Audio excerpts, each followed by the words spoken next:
Hello, my name is Reva Bhalla, and today I'm joined by George Friedman to discuss what appears to be a growing crisis for Russia.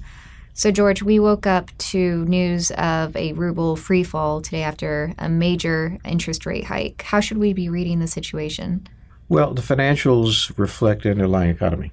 There are three things affecting it. One is a cyclical downturn. There's a lot of inefficiencies in the Russian economy. It was moving to a recession. Second, the sanctions. The sanctions have put a real crimp in their ability to borrow overseas, and that's had an effect. But the elephant, the giant here, is oil prices. Russia is heavily dependent on oil exports for its revenue. Oil prices have tanked, and they've hit Russia heavily. The central bank decided, for reasons not fully clear to anyone, to dramatically raise interest rates. That naturally resulted in what they didn't want, a sudden decline of the ruble. But we don't know how permanent that decline is. We've seen in the past few hours something of a rally. Mm-hmm. So the markets tend to overreact. The first reaction was panic. Then there's been a stabilization. We just can't tell. We can look at the ruble in the short run as sentiment of the market, but it really doesn't tell us the underlying condition of the Russian economy. However, we have felt for quite a while that Putin is facing a dual crisis. The first crisis in the Ukraine, having really lost the Ukraine, and the second, an economy that was in deep trouble. We certainly weren't anticipating the central bank doing this, and we didn't anticipate the ruble falling this hard. But that really isn't the crisis. The crisis is inherent to the economy. And even if the ruble does stabilize a little bit, there's a big question about the credibility of the central bank at this point in Russia. And when we look at just the contagion effect of a financial collapse in Russia, the Baltic states in particular are hit hard. Finland, Germany, in absolute terms, is the biggest exporter to Russia. If we get into the heads of Merkel and Obama at this point, what are they calculating in watching the Russian economy and assessing whether they've pushed the Russian bear a little too hard here? Well, I don't think they're really looking at the sanctions as the major player. I think one thing they're not doing is wondering about the credibility of the central bank of Russia, because that's market sentiment and that changes so rapidly. Mm-hmm. That really is a seismograph of what other people think, not reality. It is the central bank of Russia. This is the eighth largest economy in the world. We have to be very careful talking about collapse. There are crises like 2008, and the United States didn't collapse. So we need to benchmark what this is.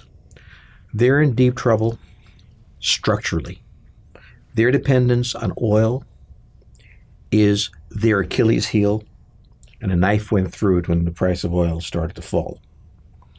They're certainly hurt now by the sanctions that make it very difficult to finance and refinance debt and things like that. And that's someplace where even John Kerry has said, we don't want to hurt the Russian people, mm-hmm. which was another way of saying we're a little worried about what's happening here. But if you took the sanctions off, there's still a question about whether banks would be willing to refinance. There's still all sorts of other questions that have to be raised. The paradox here is that let's assume that this goes as badly as it could, which I'm not saying it will. You might wind up with the same people who were doing sanctions before trying to figure out some sort of IMF bailout that they'd finance for the Russians. Russia, when you talk about too big to fail, this is not Russia of the 1990s. Right. This is too big to fail. Right. And so what's interesting, too, is that even when we look at sanctions, and as Putin is calculating his timeline, the EU sanctions technically expired, the big ones that matter on energy and financial, in July. So theoretically, if Russia could buy enough time, play nice on certain issues like Ukraine, then perhaps they could manage that economic pressure. Possibly. The sanctions hit in a hard place. Mm-hmm. The ability of the Russians to borrow. It's not so much they need to borrow now as they need to refinance their existing loans. But a lot of Western banks have been part of that. Sure. And those are the banks that are going to swallow it. Mm. Right now, everything turns to a political question that we raised before. Can Putin survive?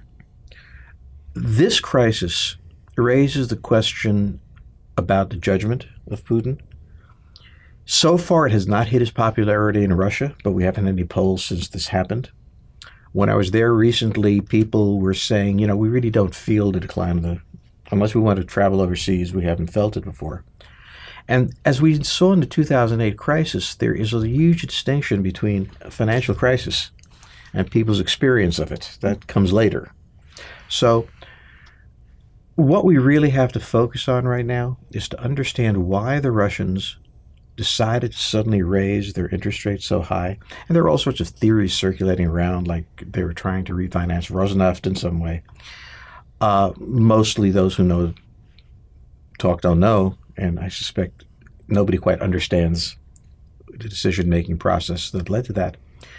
And we really do have to ask the question whether this ruble decline, which was really triggered by oil, is going to sustain itself. Mm-hmm. We saw a small rally into a decline. That may not turn out to be a problem. The Russians may have enough resources to handle this. But then it really becomes a question of how much confidence in the long run do people have in Putin's ability to handle. And so based on your discussions in Moscow, what was your read on that situation? Do you think that the Kremlin will have the internal stability to ride through this crisis and manage any pressure to come from the U.S.? In looking at it, I got the feeling that they were not feeling nearly as much pain as the West would have liked them to have felt. There wasn't bravado when they said, look, we're going into a bad period. Russia has gone into bad periods before. This is not nearly as bad as the 1990s. We're certainly not going to submit to the West to avoid that. And they also said the sanctions are not the thing that's really hurting us. I mean, it doesn't do us any good, but there are other things that are really hammering us, like oil prices. And there's nothing the West can do about that. So that was my sense before this crisis. And I left there on Friday, and this happened today. And so I don't know how it's changed. I've tried to reach some people. They have generally said, I'm real busy. I'll get back to you sometime later. I don't think anybody can really unscramble what's happening at the moment.